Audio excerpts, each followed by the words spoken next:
think you must ask those that appointed me why they decided to appoint me at the time.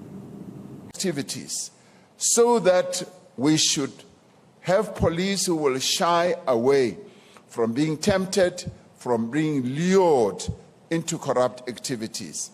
This is an important task that we need to undertake. The police must be seen as guardians of the safety of our people. They must be seen as the police officers who are there to ensure that they protect our people. And of course, if you also want to go further, you must ask those that appointed me to become a full-time CEO what they considered for me to be here. So I didn't bring myself here. I'm undeterred. So I will pursue this thing with a vigor. So these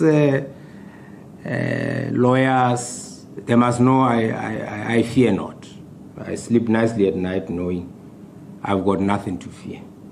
Whether it's an SIU investigation, whether it's any form of investigation, by the way. It was a public protector's investigation, whatever. I'm open to that. Our people. It is not enough to demonstrate that we are prosecuting South African police service members guilty of corruption. We have to instill a culture of honesty and integrity in the police. That is what we need to do. Now, the applause on this is coming from the left side. I want to hear it coming from the right side as well, where the police are.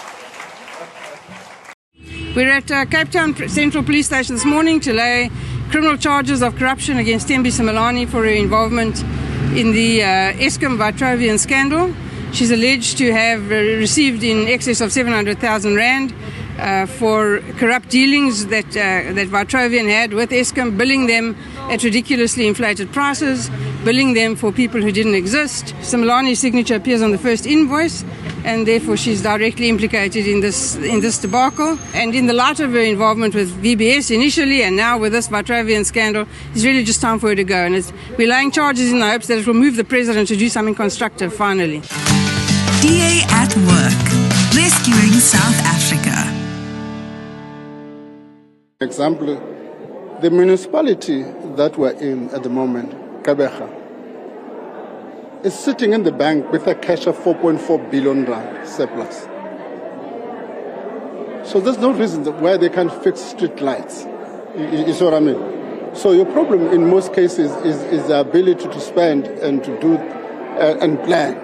So one of the things we are going to focusing on the infrastructure side now is to look at how do we work with provinces, with departments and municipalities on proper planning and secondly on execution, because our view, the problem is not funding. We must be concerned at the sight of a number of our people who are forced to cross raging rivers in drums because there are no bridges, or sick patients lying on the floors of hospitals because there are no beds.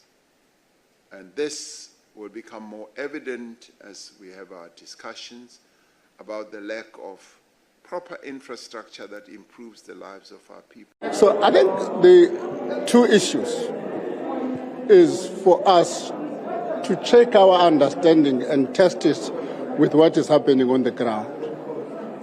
For instance, you make to the reference to the issue of funding.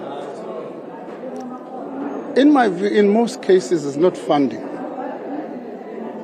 It's the capacity to spend. Let me just give you an example. 100 new schools, and we're moving ahead with speed in putting more investment of about 7.4 billion that is earmarked to refurbish and build another 138 schools in the next 5 years. That's the